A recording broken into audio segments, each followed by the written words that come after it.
میرے اعمال کی اصلاح کرم سے کر دے۔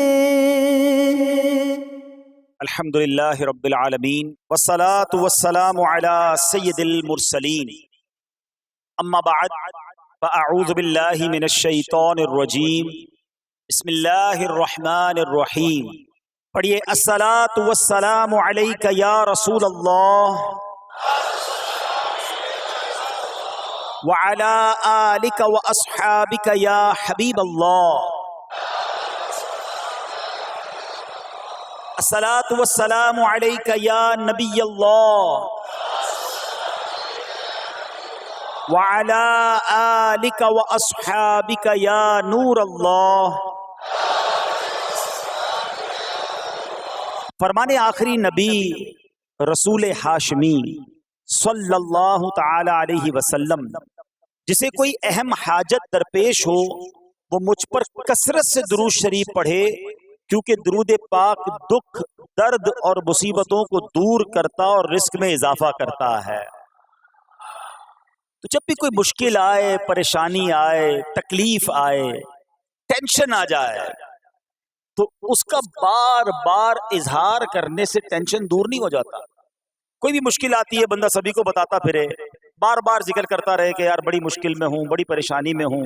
شاعر کہتے ہیں نا کہ دکھوں نے تم کو جو گھیرا ہو تو درود پڑھو، دکھوں نے تم کو جو گھیرا ہو تو درود پڑھو، جو حاضری کی تمنا ہو تو درود پڑھو۔ تو جب ٹینشن دور کرنے کا، مشکل دور کرنے کا، پریشانی دور کرنے کا وظیفہ مل گیا ہے، چابی مل گئی ہے، تو پھر فضول باتیں کرنے کی بجائے ہمیں درود پاک کی کثرت کرنی چاہیے۔ صلو علی الحبیب صلی اللہ تعالی علی محمد صلی اللہ علیہ وسلم۔ آج میں آپ کو اللہ کے ایک نبی کا واقعہ سنانا چاہتا ہوں۔ یہ واقعہ قرآن مجید میں بہت تفصیل کے ساتھ موجود ہے، اور یہ واقعہ ایسا ہے کہ میں ان نبی علیہ الصلوۃ والسلام کے عمل کا نام لوں تو نبی علیہ الصلوۃ والسلام کا نام آپ کے ذہن میں خود ہی آ جائے گا۔ یعنی انہوں نے وہ عمل ایسا کیا کہ اب ان کے نام کے ساتھ وہ عمل ایک خاص ٹیگ بن گیا ہے۔ اور اگر میں اب عمل بتاتا ہوں، نام آپ خود بتائیں گے، اور ان کا عمل تھا کہ ان کے اندر کمال صبر تھا۔ اب یہ صبر کرنے والے نبی کون ہیں؟ صبر ایوب علیہ السلام۔ مشہور ہے دنیا میں کہ ایوب علیہ السلام کا جو صبر ہے وہ ضرب المثل بن گیا، وہ ایگزامپل بن گیا۔ صبر تو بہت سارے لوگوں نے دنیا میں کیا، مصیبتیں تو بہت سارے اللہ والوں پر آئیں، مگر حضرت ایوب علیہ السلام کو اس قدر کمال کا صبر جو ان کا تھا، وہ کیا واقعہ ہے۔ تو آج مشکلیں ہیں، پریشانیاں ہیں، ٹینشن ہیں، لوگ جب پریشان ہوتے ہیں تو صبر کا دامن تھامنے کی بجائے نارملی بے صبری، شکوے اور شکایات کی طرف جاتے ہیں۔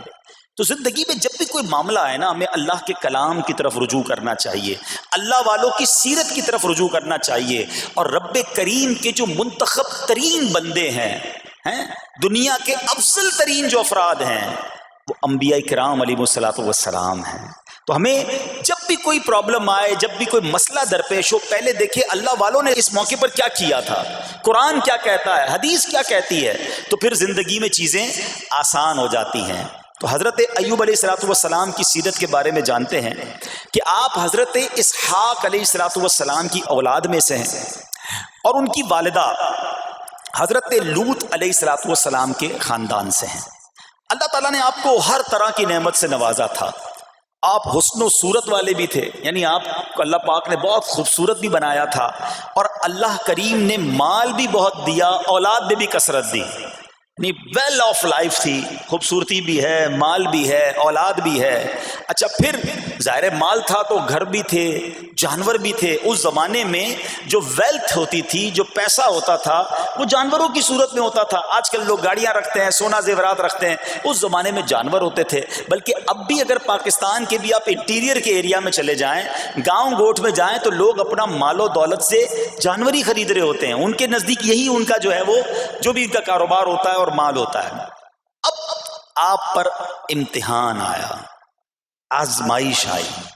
اور وہ آزمائش کیسے آئی کہ پہلے آپ کا مکان گرا اور خاندان کے جتنے افراد تھے اور آپ کے بیٹے تھے، جتنے بھی آپ کے بیٹے تھے نا، وہ سب اس مکان کے تلے دب کر انتقال کر گئے. اللہ اکبر. آپ کو آ کر خبر دی جاتی گئی کہ حضور آپ کا مکان گر گیا ہے، آپ کے بچے دب گئے اور دب کر ان کا انتقال ہو گیا ہے. آپ فرماتے تھے میرا کیا ہے، جس کا تھا اس نے لے لیا. جب تک اس نے مجھے دے رکھا تھا وہ میرے پاس تھا، جب اس نے چاہا اس نے واپس لے لیا. اسی نے دیا تھا نا. تھوڑی دیر بعد خبر آئی کہ آپ کے جتنے جانور تھے، ہزارہا اونٹ تھے، بکریاں تھی، ریوڑ کے ریوڑ تھے، سارے جانور جو ہیں وہ مر گئے. کسی نے آ کر کہا کہ اب آپ کی جتنی دولت تھی، جتنے جانور تھے وہ بھی مر گئے. سبحان اللہ. آپ اللہ کا شکر بجا لاتے، کہتے یا اللہ جو رب کا تھا اس نے واپس لے لیا، اسی کا تھا، جتنی دیر چاہا میرے پاس رہا، واپس لے لیا اس نے. میں اپنے رب کی رضا پر راضی، میں اس امتحان پر راضی ہوں. اللہ اکبر. اب کیا ہوا کہ آپ کی تمام کھیتیاں اور جو باغات تھے، بہت بڑی زمینیں تھیں، بڑے بڑے کھیت تھے، وہ بھی سارے کے سارے برباد ہو گئے. کسی نے آ کر بتایا کہ حضور اب تو کھیت بھی گئے، اب باغات بھی گئے. آپ نے فرمایا کہ جس کا تھا اس نے لے لیا، میں اس کی رضا پر راضی ہوں. جب تک میرے پاس تھا وہ میرے پاس تھا، اب رب نے واپس لینا چاہا تو اس نے لے لیا. اب he was empty handed، یعنی اب کچھ بھی نہیں تھا، نہ بچے ہیں، نہ مال ہے، نہ جانور ہے، نہ مکان ہے. مگر حضرت ایوب علیہ السلام کی زبان پر پھر بھی شکر ہے، اب بھی شکر ہے، شکوہ نہیں ہے کہ اللہ میں تیری رضا پر راضی ہوں. لیکن ابھی امتحان ختم نہ ہوا تھا. اور اس امتحان کے پیچھے بعض مفسرین نے ایک اور قول بھی نقل کیا کہ شیطان نے حضرت ایوب علیہ السلام کو دیکھ کر اللہ کی بارگاہ میں کہا کہ مولا یہ تیرا بندہ اس لیے تیرا شکر گزار ہے کہ تو نے اسے بڑا نوازا ہے، بڑا مال دیا ہے، اولاد دی ہے، گھر دیا ہے.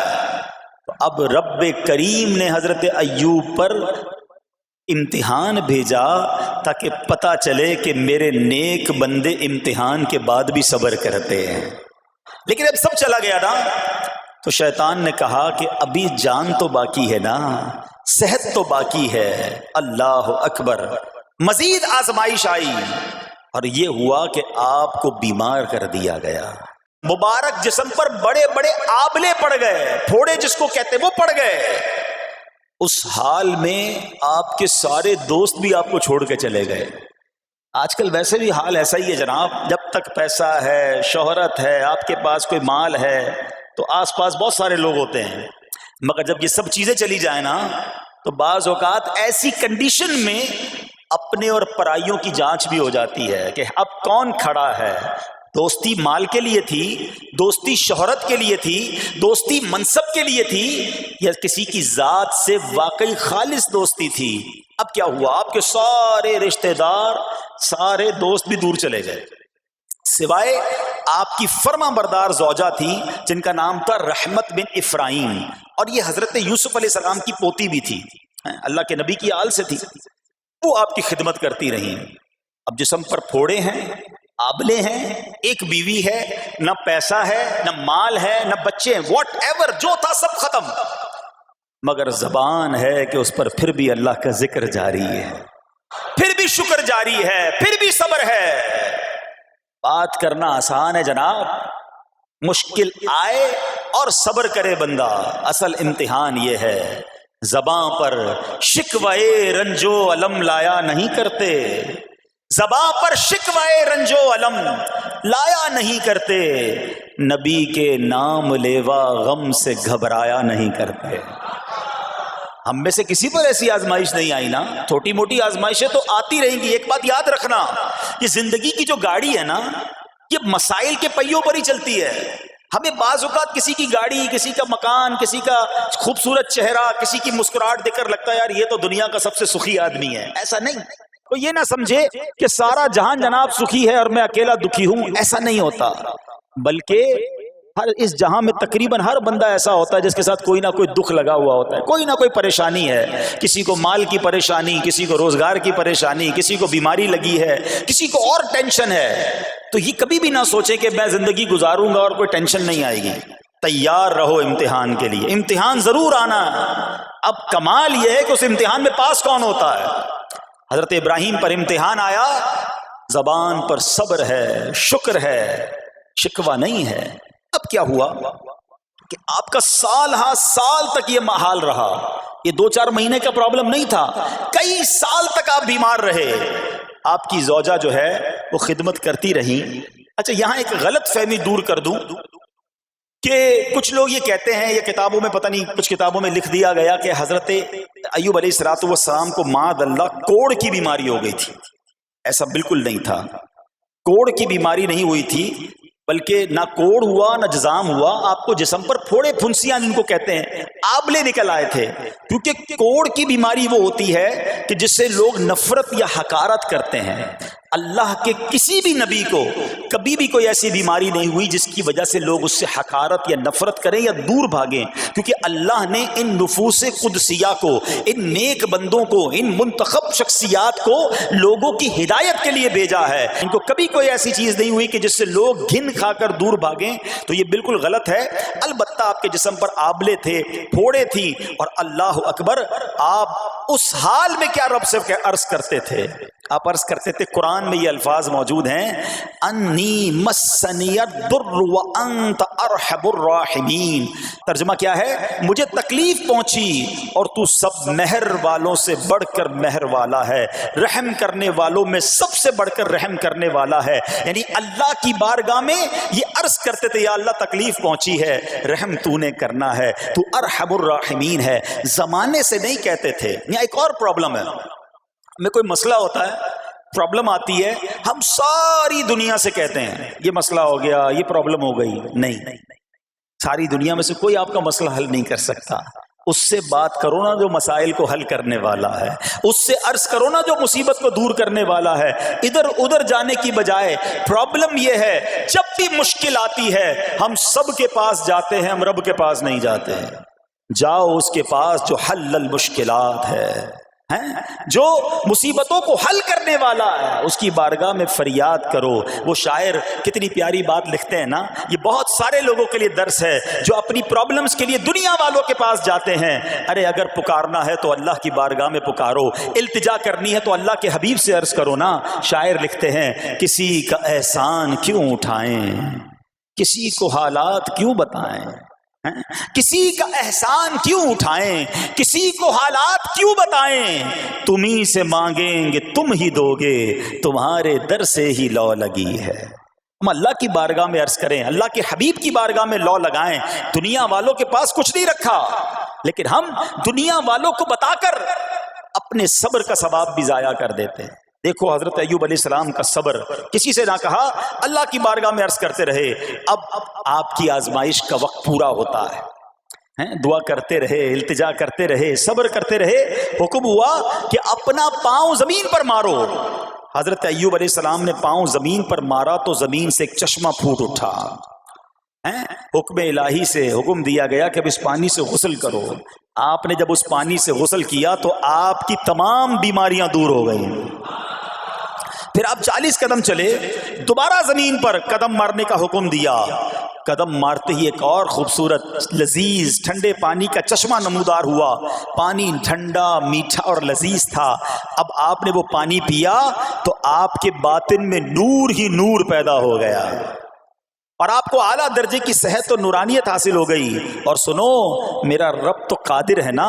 اللہ تعالیٰ نے آپ کی وہ ساری اولاد جو دب کر کئی سال پہلے مر گئی تھی، انتقال فرما گئے تھے، اللہ نے ان تمام اولاد کو پھر زندہ فرما دیا اور آپ کی بیوی کو دوبارہ جوانی بخشی، اور اب اس کے بعد بھی آپ کی کثیر اولاد ہوئی. سنو سنو، جو جانور چلے گئے تھے نا، اللہ نے مویشی، اسباب و خزانہ اس سے زیادہ آپ کو پھر سے عطا فرما دیا. صبر کیا تھا نا. ان اللہ مع الصابرین. اچھا یاد سب کو ہے یہ آیت, بچپن سے یاد ہے, اللہ صابروں کے ساتھ ہے, صبر کرنے والوں کے ساتھ ہے, مگر صبر کرنا نہیں ہے. امتحان آنا ہے تو صبر کرنا نہیں ہے, آیت سب کو پتا ہے. اچھا جس کے ساتھ پرابلم ہو جائے نا, اس کو بھی بندہ درس دینے جا رہا ہوتا ہے, بھائی صبر کرنا, اللہ آپ کو صبر دے, لیکن جب اس پر امتحان آتا تو یہ صبر کرتا نہیں ہے. دوسروں کو درس دے رہا تھا, آج تیری باری آئی ہے نا, تو صبر کا دامن نہ چھوڑیں. میں آپ کو ایک بات سوال پوچھنا چاہتا ہوں. آج کل ہم بڑے لوگوں سے تعلقات کیوں بنانے کی کوشش کرتے ہیں؟ یار جب کوئی مشکل ٹائم آئے گا نا تو یہ بندہ کام آئے گا, یہ پیسے والا دوست ہے, یہ اس کے تعلقات بہت ہیں, اس کی گورنمنٹ میں بات ہے, اس کی وکیلوں میں بات ہے, 4-5 ایسے دوست ہونے چاہیے. یہ ڈاکٹروں کے اندر بڑی اچھی اس کی دوستی ہے, کوئی ڈاکٹر کا بھی کام آئے گا تو یہ بندہ کام آ جائے گا. ہم دنیا والوں سے تعلقات اس لیے بناتے ہیں تاکہ یار مصیبت آئے تو یہ بندہ کام آئے, اور نارملی اکثر ایسا ہوتا ہے کہ جس سے امید رکھی ہوتی ہے مصیبت کے وقت غائب ہو جاتا ہے. لیکن رب خود قرآن میں فرما رہا ہے ان اللہ مع الصابرین, صبر کر لو اللہ کی رحمت تمہارے ساتھ ہو جائے گی. اب میں آپ سے سوال کرتا ہوں, دنیا کے تعلقات ہوں یہ ضروری ہے یا یہ فائدہ مند ہے, یا بندہ صبر کر لے تو اللہ کی رحمت ساتھ ہو جائے, سارے غم ویسے ہی دور ہو جائیں گے؟ صبر اس کو نہیں چھوڑنا ہے. تو حضرت ایوب علیہ السلام کی زندگی میں ایک اور واقعہ یہ ہوا کہ جب آپ بیمار تھے, آپ کو پتہ جب بندہ بیمار ہوتا ہے تو بعض اوقات اس کی طبیعت میں کیفیات بھی ہوتی ہیں, تو آپ نے اپنی زوجہ کو پکارا, تو آپ کی زوجہ کچھ دیر میں حاضر ہوئی, تو آپ نے جلال میں آ کر اس کو 100 درے, اپنی زوجہ کو 100 کوڑے مارنے کی قسم کھا لی. اب جب صحت آ گئی تو قسم تو آپ نے کھائی ہوئی تھی, تو اب کیا کرتے؟ اس بیوی نے تو خدمت بھی بہت کی تھی, اب اسے کوئی خاص کیفیت تھی, آپ نے قسم اٹھا لی تھی. سبحان اللہ, ایوب علیہ السلام کو اللہ کریم نے قرآن میں کیا حکم دیا کہ اے ایوب آپ ایک یعنی 100 جس کو کہتے ہیں تنکے 100 تنکوں والی جھاڑو لیں اور اس جھاڑو کو ایک مرتبہ اپنی بیوی کو مار دیجئے تو آپ کی قسم جو ہے وہ پوری ہو جائے گی, یعنی قسم کا کفارہ نہیں دینا ہوگا. اللہ اکبر. اللہ نے اس نبی علیہ السلام کی فرما بردار بیوی کی جو سزا تھی یا جو معاملہ تھا اس کو کتنا آسان فرما دیا. تو رب کریم نے قرآن مجید فرقان حمید میں اس کو کس طرح بیان فرمایا, وَخُذْ بِيَدِكَ ضِغْثًا فَاضْرِب بِهِ وَلَا تَحْنَثْ, فرمایا کہ اپنے ہاتھ میں ایک جھاڑو لے کر اسے مار دے اور قسم نہ توڑ. اِنَّا وَجَدْنَاهُ صَابِرًا, فرمایا ہم نے اسے صابر پایا. نعم العبد, کیا اچھا بندہ. اِنَّهُ اواب, بے شک وہ بہت رجوع لانے والا ہے. ارے آج دنیا کسی کو کہے یہ صبر والا ہے, حضرت ایوب کی شان دیکھو کہ رب فرما رہا ہے قرآن میں اِنَّا وَجَدْنَاهُ صَابِرًا, اور ہم نے ایوب کو صبر کرنے والا پایا, صابر پایا. اللہ حضرت ایوب کے صبر کے صدقے ہمیں بھی صابرین میں شامل فرما لے. اللہ اکبر, سبحان اللہ. اور رب کریم نے جو اواب فرمایا, علماء کہتے ہیں کہ یہ اواب کے لاجواب خطاب کو جو آپ کے سر مبارک پر ایک تاج کی طرح رکھ دیا گیا, کیونکہ اواب کے معنی کیا ہے؟ انہو اواب, بے شک وہ بہت رجوع لانے والا ہے. اللہ اکبر. صبر کیا تو رب نے کیسے کیسے القاب جو ہیں وہ قرآن میں عطا فرمائے. یہاں ایک اور بات بھی سیکھنے والی ہے کہ حضرت ایوب علیہ السلام کے صبر کا کمال یہ ہے کہ قرآن میں ذکر آ گیا, آپ صبح قیامت تک حافظ تلاوت کریں گے, تراویح میں قرآن پڑھا جائے گا, جب بھی قرآن کی تلاوت دنیا کے کونے کونے میں کی جائے گی, قیامت تک حضرت ایوب کے صبر کا ذکر ہوتا رہے گا. جب آپ صبر کرتے ہیں اللہ رسول کو راضی کر لیتے ہیں, اللہ ان ناموں کو بلند فرما دیتا ہے. بہرحال میرے پیارے اسلامی بھائیوں, اب یہاں تھوڑا سا ایک شرعی مسئلہ بھی سمجھ لیں. بعض اوقات ہے کہ آپ لفظ سنتے ہیلا, اچھا کچھ لوگ جب یہ لفظ ہیلا سنتے ہیں تو کنفیوز ہو جاتے ہیں, یار یہ کیا, ایک کام کرنا تھا اس کو ایک اور طریقے سے کر دیا, ہمیں سمجھ نہیں آ رہا. عجیب عجیب سی لوگ باتیں کرتے ہیں. سبحان اللہ. علماء فرماتے ہیں پہلے ہیلے کا مسئلہ سمجھ لیں. فتاوی عالمگیری میں ہے جو ہیلا کسی کا حق مارنے یا اس میں شبہ پیدا کرنے یا باطل ذریعے سے فریب دینے کے لیے کیا جائے وہ مکروہ ہے, اور جو ہیلا اس لیے کیا جائے کہ آدمی حرام سے بچ جائے یا حلال کو حاصل کر لے وہ اچھا ہے. انما الاعمال بالنیات, غلط نیت سے ہیلا کہ کسی کا حق دبا لو یا ماد اللہ زکوٰۃ ادائی نہ کرنی پڑے, اللہ کو کوئی دھوکہ نہیں دے سکتا, اللہ دیکھ رہا ہے کہ اس کی نیت کیا ہے. لیکن ہیلا اس لیے ہے کہ حرام سے بچ جائے، حلال حاصل کر لیا جائے، تو اس کی جو جواز کی صورتیں ہیں علماء نے فرمایا یہ آیت اس میں دلیل ہے. اور آیت کیا تھی؟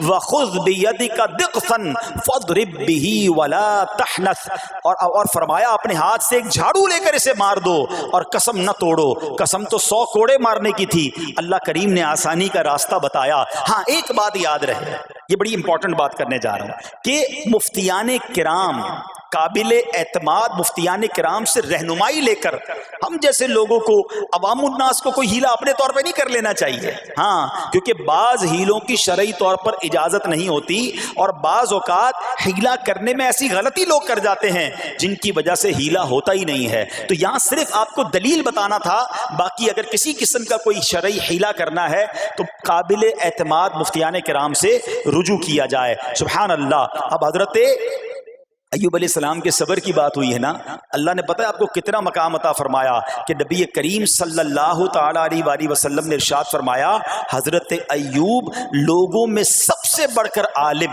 صابر اور غصہ پینے والے تھے. حضرت ابن مسعود رضی اللہ تعالیٰ عنہ سے مروی ہے کہ حضرت ایوب علیہ السلام قیامت کے دن صبر کرنے والوں کے سردار ہوں گے. ہاں صبر کرنے والوں کے بھی سردار ہوں گے. اچھا بعض اوقات ہوتا کیا ہے، اچانک کوئی پرابلم آ گئی، کہیں آگ لگ گئی، گاڑی میں نقصان ہو گیا، پیسے چوری ہو گئے، موبائل چوری ہو گیا، کوئی چیز میں نقصان ہو گیا، کاروبار میں نقصان ہو گیا، صحت خراب ہوئی. بندہ کہتا ہے یار یہ میرے ساتھ کیوں ہوا ہے، میں نے ایسا کیا کیا ہے. بعض اوقات زبان سے شکوے، شکایت، حالانکہ قرآن مجید فرقان حمید نے تو پہلے ہی ہمیں بتا دیا ہے. ہمارا پرابلم پتہ ہے کیا ہے، ہم بہت ساری باتیں جانتے ہیں دنیا کی، قرآن و حدیث پڑھتے نہیں ہیں، تو مینٹلی پریپیئرڈ نہیں رہتے. آپ کو پہلے ہی پتا ہو کہ یار گرمیاں آنے والی ہیں، تو اچانک گرمیاں آئیں گی تو پریشان نہیں ہوں گے نا. آپ کو پتا تھا جون جولائی میں گرمیاں ہوتی ہیں بھائی، سردیاں نہیں ہوتی. آپ پنکھا بھی تیار رکھتے ہیں، ٹھنڈا پانی کا انتظام بھی رکھتے ہیں، گرمی کے وقت باہر کم نکلتے ہیں. اور سردیاں آتی ہیں آپ کو پہلے ہی پتا ہوتا ہے، اب رضائی تیار کر لیتے ہیں، سویٹر نکال لیتے ہیں. ایسا نہیں ہوتا کہ صبح اٹھتے تو 40 ڈگری ہوتا ہے، دوسرے دن اٹھتے تو 5 ڈگری ہوتا ہے. بندہ کہ یار آج ٹھنڈ کی ہو گئی، کل گرمی کی ہو گئی. مینٹلی پریپیئرڈ جب بندہ ہوتا ہے تو وہ تیار ہوتا ہے. اگر جو قرآن پڑھنے والا ہے، حدیث پڑھنے والا ہے، اس کو تو پہلے ہی مینٹلی پریپیئرڈ ہونا ہے. کیوں؟ قرآن کا وعدہ ہے نا، قرآن کا اعلان سنو. اللہ کریم قرآن مجید میں کیا ارشاد فرماتا ہے؟ بسم اللہ الرحمن الرحیم وَلَنَبْلُوَنَّكُمْ بِشَيْءٍ مِّنَ الْخَوْفِ وَالْجُوعِ وَنَقْصٍ مِّنَ الْأَمْوَالِ وَالْأَنفُسِ وَالثَّمَرَاتِ وَبَشِّرِ الصَّابِرِينَ. اور ضرور ہم تمہیں آزمائیں گے. کیا فرمایا؟ ضرور آزمائیں گے، تیار رہو. there is examination.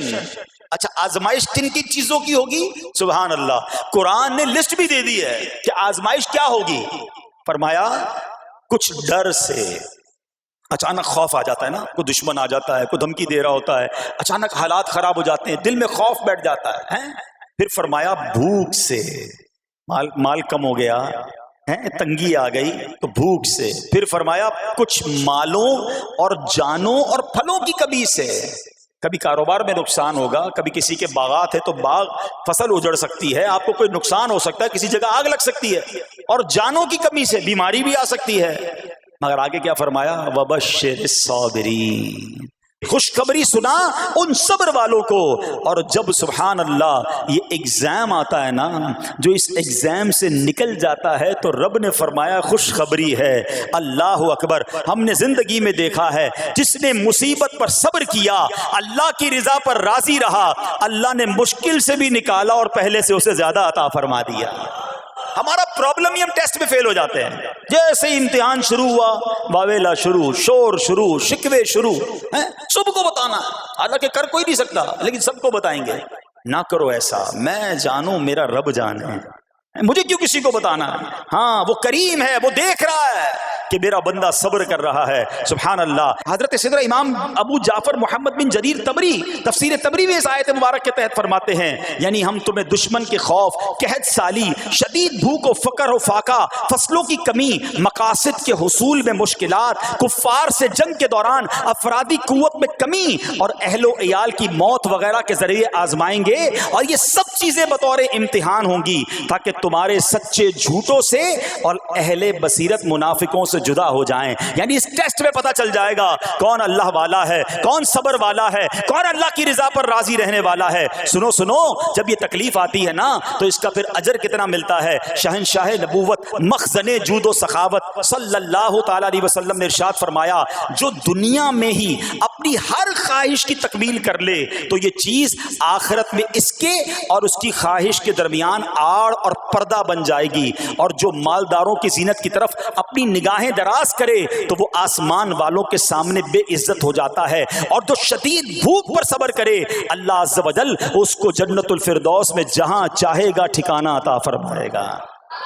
ہاں, ہر چیز پوری ہو جائے, جو چاہیے وہ مل جائے, یہ نہیں ہونا چاہیے. کچھ نہ کچھ آزمائشیں آئیں گی, اور اگر سب ادھر مل گیا تو ادھر پھر کیا ملے گا. ہم اللہ سے یہ دعا کرتے ہیں کہ ادھر بھی عطا فرمائے, ادھر بھی محروم نہ کرے. ہاں, ہمیں ڈرتے بھی رہنا چاہیے کہ یار میں جو مانگتا ہوں ادھر مل جاتا ہے, کہیں وہاں محروم نہ رہ جاؤں. تو آزمائش آئے تو صبر کرنا چاہیے, اللہ کی رضا کے طور پہ زندگی گزارنی چاہیے. ایک بار نبی پاک علیہ الصلوۃ والسلام انصار کے پاس تشریف لے گئے تو فرمایا کیا تم مومن ہو؟ بڑا کمال کا سوال جواب ہے, ذرا غور کیجئے گا. ہمارے پاس بھی کوئی آ کر کہے کہ کیا تم مومن ہو تو ہم کیا جواب دیں گے؟ صحابہ خاموش رہے. سیدنا فاروق اعظم نے کہا حضور ہاں ہم مومن ہیں. شاید ہمارا بھی جواب یہی ہوگا, مومن ہیں. مگر اگلا سوال سنو نبی پاک علیہ الصلوۃ والسلام کا. فرمایا کہ اگر تم مومن ہو تو تمہارے ایمان کی علامت کیا ہے؟ ہاں, اب ہم سے کوئی یہ سوال کرے تو ہم جواب کیسے دیں گے؟ بھائی تم کہہ رہے ہو مومن ہیں, واٹ از دا سمٹمز, کوئی نشانی کوئی علامت تو بتاؤ نا. اب یہ سوال کرنے والے کون ہیں؟ پیارے آقا صلی اللہ تعالی علیہ وآلہ وسلم. صحابہ سامنے بیٹھے ہیں. ارشاد فرمایا مومن ہو تو علامت کیا ہے؟ کیا شاندار جواب دیا کہ صحابہ کرام نے کہ ہم جب فراخی کی حالت ہوتی ہے نا, آسانی ہوتی ہے تو ہم شکر ادا کرتے ہیں. جب آزمائش آتا ہے, کوئی پرابلم آتی ہے, ہم صبر کرتے ہیں اور اللہ کے فیصلے پر راضی رہتے ہیں. نبی اکرم علیہ الصلوۃ والسلام نے جواب میں کیا فرمایا؟ رب کعبہ کی قسم تم مومن ہو. تو پتہ یہ چلا کہ مومن ہونے کی نشانی یہ ہے کہ جب اچھے دن آئیں تو شکر کرے, اور مشکل کے دن آئیں تو اللہ کی رضا پر, اللہ کے فیصلوں پر راضی رہے, صبر کرے. اب آؤ سوال کرتے ہیں. اچھے دن آتے ہیں تو ہم کیا کرتے ہیں؟ ارے بھائی میں تو انتظار میں تھا, تھوڑے پیسے آئیں تو فلاں عیاشی کروں, فلاں گناہ کروں. تھوڑے پیسے تھے تو وہ کام ہی نہیں کر پا رہا تھا, اب تو موقع لگا ہے, اب تو دن آئے ہیں. معاذ اللہ, جس کو اللہ نعمتیں دیتا ہے, فراخی دیتا ہے, تو وہ اللہ کی نافرمانی میں لگ جاتا ہے. اور جب اس کو کوئی آزمائش بھیجتا ہے تو وہ ناشکری کہہ کر, بلکہ بعض اوقات تو کفریہ کلمات منہ سے نکال کر ایمان سے بھی ہاتھ دھو بیٹھتا ہے. ایسا نہیں ہونا چاہیے. عقل مند وہ ہے, یاد رکھنا کہ رب جتنی عطائیں بڑھائے ہم اتنے سجدے بڑھائیں, ہم اتنے صدقے بڑھائیں. دیکھو نا دنیا میں کیا ہوتا ہے, آپ کو کوئی تحفہ دے, آپ کیا کہتے ہیں؟ شکریہ, جزاک اللہ. دوبارہ تحفہ دے, آپ کہتے ہیں بہت مہربانی. تیسری بار دے, بندہ کہ یار یہ تو مجھ پر کتنا مہربان ہے. اتنی مہربانیاں. ناراض نہیں ہونا چاہیے. جو تمہیں دنیا میں 2-4 تحفے دے دے, تم اسے ناراض نہیں کرنا چاہتے. جب سے میں پیدا ہوا, جب سے وہ نواز رہا ہے, وہ ناراض نہ ہو جائے اس کا کوئی خیال نہیں. وہ دیے جا رہا ہے. ہم تو دیکھتے ہیں نا, بندہ غریب ہوتا ہے, تھوڑے گناہ, جیسے جیسے امیر ہوتا گیا اس کے پر پرزے نکلنا شروع ہو جاتے ہیں, مسجد سے دور, نمازوں سے دور, معاذ اللہ حرام کاموں میں پڑ جاتا ہے. ارے اللہ کے بندے, تجھے رب نواز رہا ہے, تیرے تو سجدے بڑھنے چاہیے تھے. لیکن ہوتا کیا ہے, وہ عطائیں بڑھاتا ہے, لوگ خطائیں بڑھاتے ہیں. نہ کرو ایسا. جب فراخی ہو, جب اللہ کی طرف سے آسانی ہو تو شکر ہو, اور جب آزمائش آئے تو صبر ہو. یہی مومن کی نشانی ہے. اور اللہ سے دعا کرتے ہیں کہ اللہ کریم ہمیں اپنے شکر گزار اور صبر کرنے والے بندوں میں شامل فرما لے. اور یقین کریں, صبر کا جو پھل ہے نا, وہ کہتے ہیں نا صبر کا پھل میٹھا. او ہو, بالکل ٹھیک کہا, بلکہ بہت میٹھا ہے. سنو, اللہ عز و جل فرماتا ہے کہ جب میں کسی بندے کو بیماری میں مبتلا کروں, ہو سکتا ہے یہاں بھی میرا کوئی بھائی بیمار بیٹھا ہو, مدنی چینل کے ناظرین میں سے کوئی بیمار بیٹھا ہو. دیکھو بیماری آئے نا, شکوہ مت کرنا, صبر کرنا. فضیلت سنو, حدیث قدسی ہے, اللہ فرماتا ہے جب میں اپنے کسی بندے کو بیماری میں مبتلا کروں اور وہ اس پر صبر کرے, کسی سے شکایت نہ کرے تو میں اس کے گوشت کو اچھے گوشت سے اور اس کے خون کو اچھے خون سے بدل دیتا ہوں. پھر اگر اسے شفا دیتا ہوں تو ایسی شفا دیتا ہوں کہ اس کے نامہ اعمال میں کوئی گناہ نہیں رہتا. اور اگر میں اسے دنیا سے اٹھا لوں تو اسے اپنی رحمت کاملہ کے سائے میں لے جاتا ہوں. ارے کمال ہو گیا. بیماری آئی, بیماری جب جاتی ہے تو گناہوں سے بھی پاک کر کے جاتی ہے.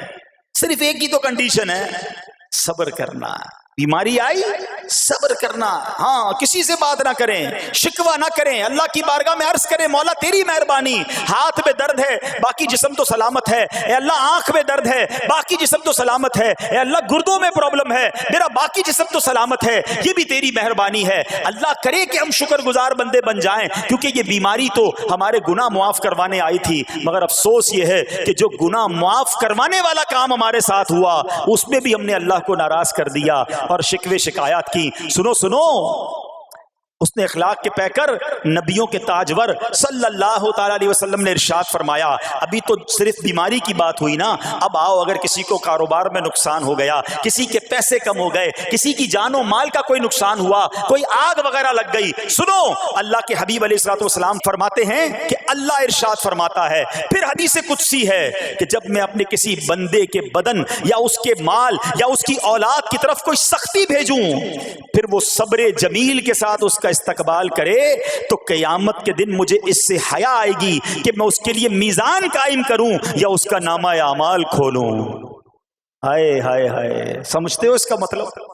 اللہ فرما رہا ہے مجھے حیا آئے گی کہ اپنے بندے سے اب کیا حساب لوں. جب آزمائش بھیجی تھی تو اس نے صبر کیا تھا, اس نے شکوہ نہیں کیا تھا. خدا کی قسم میں آپ سے پوچھتا ہوں, میرا کوئی نقصان ہو جائے اور قیامت کے دن میرا نامہ اعمال نہ کھولا جائے, مجھے اللہ کی بارگاہ میں حساب نہ دینا پڑے, مجھے بتاؤ یہ دنیا کے حساب نقصان کی کیا حیثیت ہے اگر ادھر بخشا جائے. سنو تو صحیح, رب فرما رہا ہے کہ مجھے حیا آتی ہے کہ اس کے لیے میزان قائم کروں یا اس کا نامہ اعمال کھولوں. ارے یہ ساری دنیا کی دولت, یہ ساری دنیا کی آسائش ایک طرف, اگر قیامت کے دن حساب کتاب میں آسانی مل جائے, اللہ بلا حساب جنت میں داخل کر دے, اس سے بڑھ کر کوئی نعمت نہیں. مگر آج افسوس یہ ہوتا ہے کہ اگر کسی پر امتحان آتا ہے وہ اس امتحان میں فیل ہو جاتا ہے. اس حدیث میں ایک لفظ استعمال ہوا صبر جمیل کے ساتھ. اب یہ بھی بڑا مسئلہ ہے کہ لوگوں کو یہی نہیں پتا کہ صبر جمیل ہے کیا. لوگ کہتے تو بہت ہیں, اللہ پاک آپ کو صبر جمیل عطا فرمائے. اب اس سے پوچھو بھائی صبر جمیل کی تعریف کیا ہے,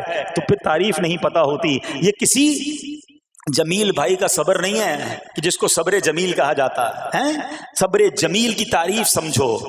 علماء کہتے ہیں کسی مصیبت زدہ اور غیر مصیبت زدہ کو برابر میں دیکھو, مگر دونوں میں کوئی فرق نظر نہ آئے.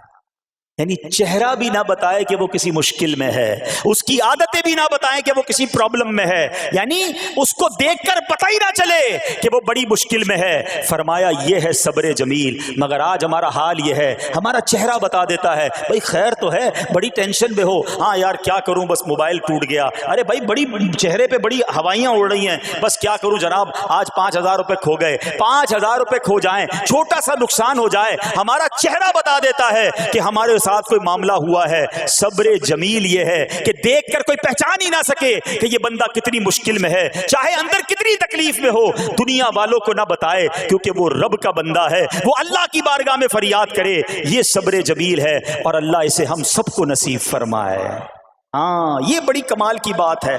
ہم کیا کرتے ہیں, سارے جہان کو بتاتے ہیں. اچھا پھر آخر میں لوگ کہتے بھی ہیں, جب پورے محلے کو بتا دیا نا, پھر اس کے بعد کہتے ہیں بس کیا کریں بھائی صبر ہی کر رہے ہیں. اب آپ صبر نہیں کر رہے حضرت, ہاں آپ کا صبر چلا گیا, آپ نے ساری دنیا کو تو بتا دیا.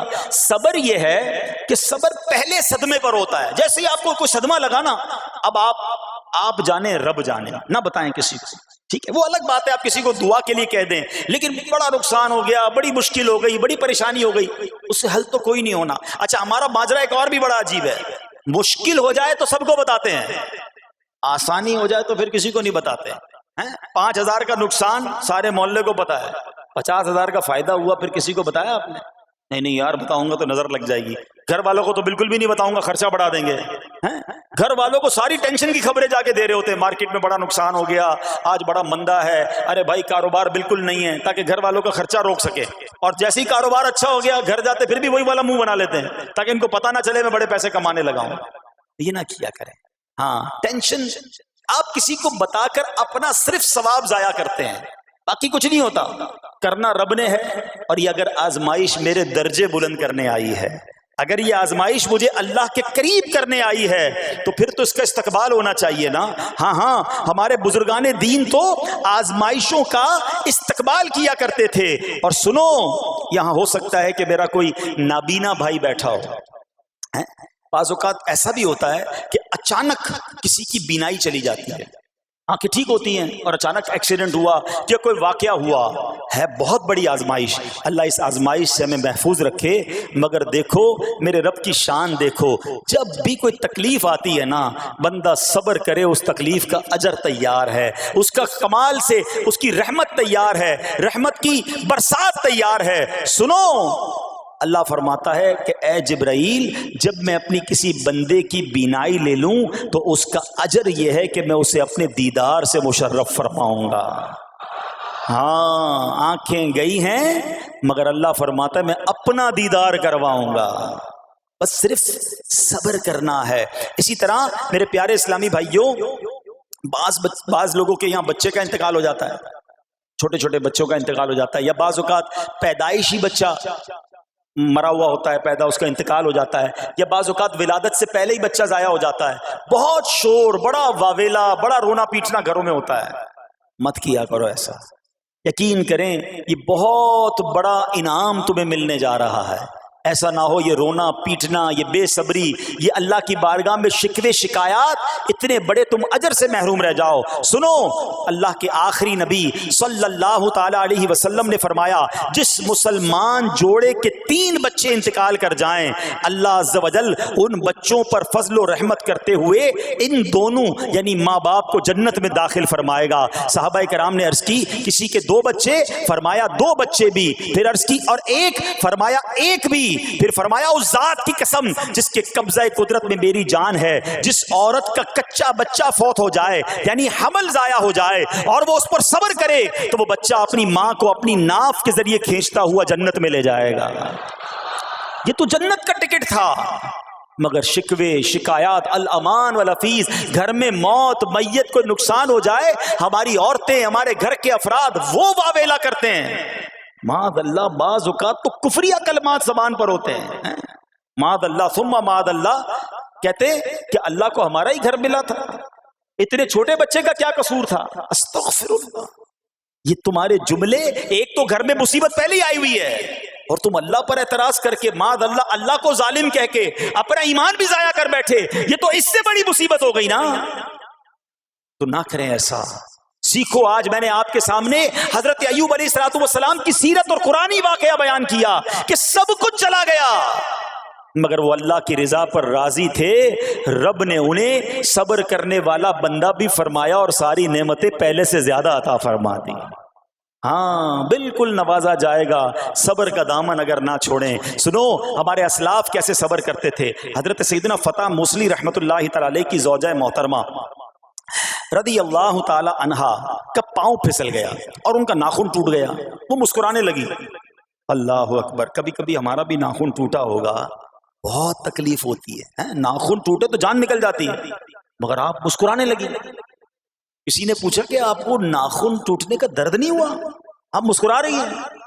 تو فرماتی ہیں کہ اس درد پر جو ثواب ملے گا نا، مجھے درد پر صبر کروں گی اور جو مجھے اس پر ثواب ملے گا تو اس ثواب کے تصور نے میرے درد کی تلخی کو دور کر دیا. ہائے ہائے ہائے، یہ ہے اللہ والے. ہاں صبر کرنا کوئی ان سے سیکھے. میرے پیارے اسلامی بھائیوں، احادیث میں، روایتوں میں یہ مضمون ملتا ہے کہ اللہ کریم کی بارگاہ میں بندے کا کوئی درجہ رکھا ہوتا ہے. یعنی اللہ کی رضا یہ کہ بندہ اس سٹیج تک پہنچ جائے، اس درجے تک پہنچے، مگر وہ نماز کے ذریعے، روزوں کے ذریعے، عبادتوں کے ذریعے اس درجے تک نہیں پہنچتا. پھر اللہ اس پر آزمائش بھیجتا ہے کہ میرا بندہ صبر کر لے تاکہ صبر کر کے اس درجے کو حاصل کر لے. ہائے ہائے، یعنی مجھ پر کوئی آزمائش آئی تھی میرے درجے بڑھانے، مگر ہائے میری بے صبری کہ میں نے وہ درجہ پانے کا موقع ضائع کر دیا، میں نے وہ ثواب پانے کا موقع ضائع کر دیا۔ خدا را یاد رکھنا، اگر کسی آزمائش سے گزر رہے ہو تب بھی، اور اگر آئندہ کوئی آزمائش آئے، صبر کا دامن نہ چھوڑنا، یہ تصور کر لینا کہ یہ میرے گناہ معاف کرنے کا ذریعہ بن رہا ہے، یہ میرے درجے بڑھانے کا ذریعہ بن رہا ہے۔ اور سنو، جب مصیبت آئے تو پڑھنا کیا ہے؟ رسول اللہ صلی اللہ تعالی علیہ وسلم نے فرمایا، جو مصیبت کے وقت انا للہ و انا الیہ راجعون کہتا ہے تو اللہ عز و جل اس کی پریشانی دور فرما دیتا ہے اور اس کے کام کا انجام اچھا فرماتا ہے، اور اسے ایسا بدل عطا فرماتا ہے جس پر وہ راضی ہو جاتا ہے۔ تو یہ پڑھ لیں، لیکن شکوہ نہ کریں، دنیا والوں کو بتانے کی حاجت نہیں۔ اچھا، وہ جو میں بات کر رہا تھا کہ تکلیف سب کو بتانی ہے اور راحت کے بارے میں کسی کو کوئی شکر کرتا ہوا نظر نہیں آتا۔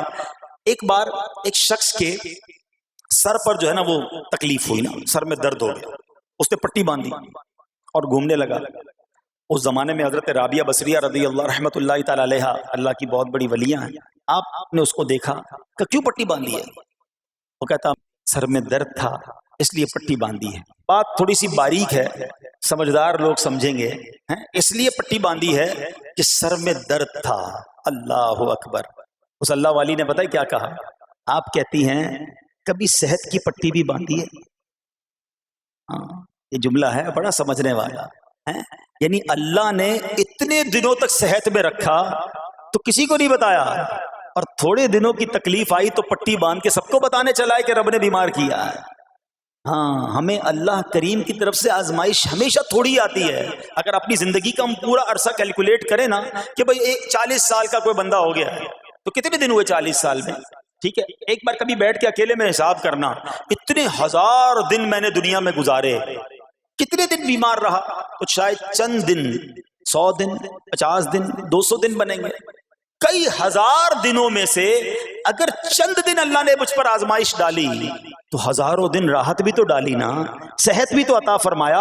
اتنے دن جس رب نے چھاؤں میں کھڑا کیا، اگر تھوڑی دیر کے لیے دھوپ آئی ہے تو مجھے شکوہ نہیں کرنے چاہیے۔ یاد رکھنا، ہر رات کے بعد صبح ہے، ہر دھوپ کے بعد چھاؤں ہے۔ اگر تم انتظار کرو گے تو رب ایسی رحمت تم پر نازل کرے گا، اپنے غیب کے خزانوں سے عطا فرمائے گا۔ قرآن میں رب نے وعدہ کیا ہے وَمَن يَتَوَكَّلْ عَلَى اللَّهِ فَهُوَ حَسْبُهُ، جو اللہ پر بھروسہ کرے اللہ اس کے لیے کافی ہے۔ مگر ہمارا پرابلم یہ ہے کہ جب مشکل آتی ہے ہم یہ ساری باتیں بھول کر بس شکوہ، شکایات اور پریشانی میں چلے جاتے ہیں۔ ارے آپ اس مصیبت کو اللہ کی طرف سے نعمت سمجھ لو، اللہ کی طرف سے یہ سمجھ لو کہ میرے گناہ معاف کروانے، میرے درجات بلند کرنے کے لیے آیا ہے۔ اچھا، اب ایک اور بات، بعض اوقات شیطان ہے نا، وہ کسی کے دماغ میں وسوسہ ڈالتا ہے کہ یار جب میں نمازیں نہیں پڑھتا تھا نا تب تو اتنا پریشان نہیں رہتا تھا، جب سے نمازیں شروع کی، دعوت اسلامی کے اجتماع میں آنے لگا، مدنی قافلوں میں سفر شروع کر دیا، اب تو میں نے کچھ ذمہ داری بھی لینا شروع کر دی ہے۔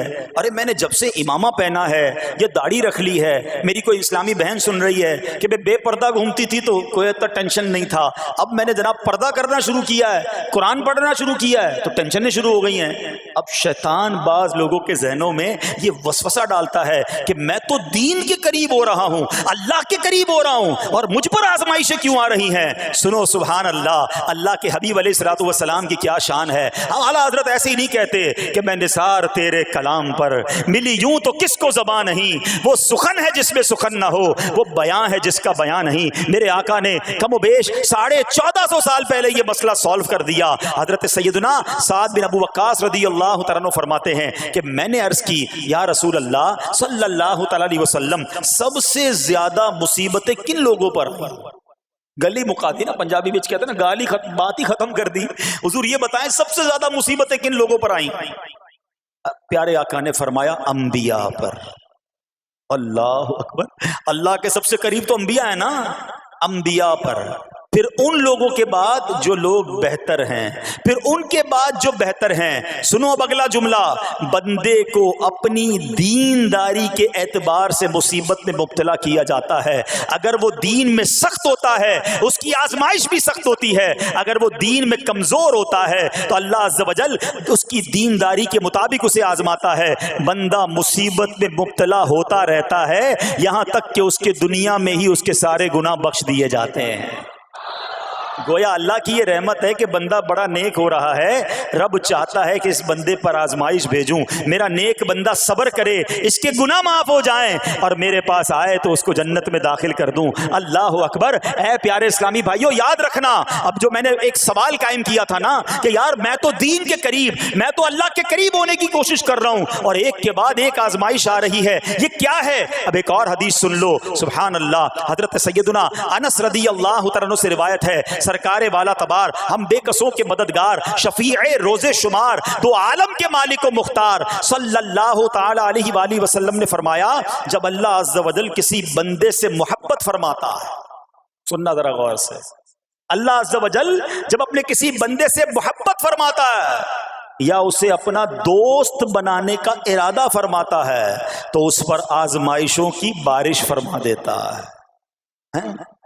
اب سوال ہے نا کہ میں اللہ دوست بھی بنا رہا ہے، اللہ کریم اس پر محبت بھی فرما رہا ہے اور آزمائشیں بھی بھیج رہا ہے۔ دوست پر آزمائشیں کون بھیجتا ہے؟ دوست کو تو راحتیں ڈالی جاتی ہیں۔ ہائے ہائے، اب یہی تو امتحان ہے، یہی تو چیک ہے۔ سنو، نبی پاک فرماتے ہیں جب اللہ اس پر آزمائش بھیجتا ہے نا، وہ بندہ اپنے رب کو پکارتا ہے، اے میرے رب عز و جل، تو اللہ فرماتا ہے میرے بندے تو جو کچھ مجھ سے مانگے گا میں تجھے عطا فرماؤں گا، تو جلد ہی تجھے دے دوں گا اور اسے تیری آخرت کے لیے ذخیرہ کر دوں گا۔ سبحان اللہ۔ یعنی اللہ والوں کو آزمایا جاتا ہے، ان کے درجات بلند کیے جاتے ہیں، ان کے گناہ معاف کیے جاتے ہیں۔ تو اے میرے پیارے اسلامی بھائیوں، کبھی بھی یہ ذہن میں خیال مت لانا کہ یار میں دین میں قریب آ رہا ہوں، میری آزمائشیں بڑھ رہی ہیں، سمجھ لو امتحان شروع ہو گیا ہے، ٹیسٹ شروع ہو گیا ہے، اب اس ٹیسٹ میں مجھے کامیاب ہونا ہے اور اللہ کے مزید قریب جانا ہے۔ زندگی میں جو گناہ ہو گئے ہیں یہ میرے گناہوں کا انشاءاللہ کفارہ بن جائے گا، میرے درجات کی بلندی کا سبب بن جائے گا۔ اللہ سے عرض کرنا، اے مولا میں تیری رضا پر راضی، میں تیرے فیصلوں پر راضی، اب تک جو دیا تھا تو نے دیا تھا،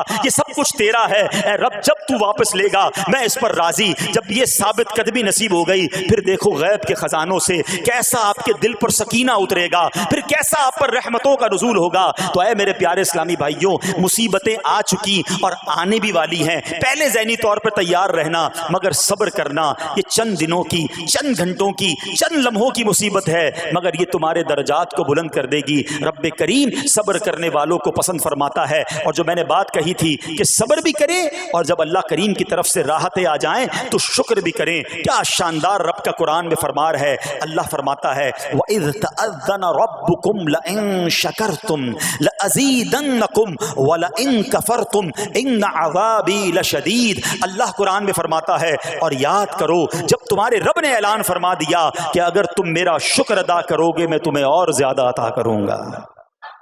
ہاں شکر کرو رب اور دے گا، مگر اگلا حصہ سمجھنے والا ہے، اور اگر تم ناشکری کرو گے تو میرا عذاب سخت ہے۔ اللہ نے اپنے عذاب سے بھی ڈرایا ہے اور شکر کرنے کا درس بھی دیا ہے۔ تو بہرحال میرے پیارے اسلامی بھائیوں، اللہ کریم سے میں دعا کرتا ہوں کہ اپنے نیک بندوں کے صدقے، کربلا والوں کے صبر کے صدقے، نبی پاک علیہ الصلوۃ والسلام کے طائف کے میدان میں پتھر کھا کر دعا دینے والے صبر کے صدقے، رب کریم ہمیں بھی صبر کی نعمت نصیب فرمائے، صرف زبانی نہیں قلبی طور پر ہمیں صبر کرنے والوں میں شامل فرما لے۔ اگر ہم پر کوئی آزمائش ہے تو رب کریم یہ آزمائش ہمارے گناہوں کا کفارہ بنا دے، ہمارے درجات کی بلندی کا سبب بنا دے۔ دعوت اسلامی کے مدنی ماحول سے اگر ہم وابستہ رہیں گے نا تو ہمیں انشاءاللہ صبر کرنے کا پریکٹیکل جو ہے وہ موقع بھی ملتا رہے گا، کیونکہ صبر کیسے کرنا ہے اس کی کوئی پریکٹس بھی تو ہونی چاہیے نا۔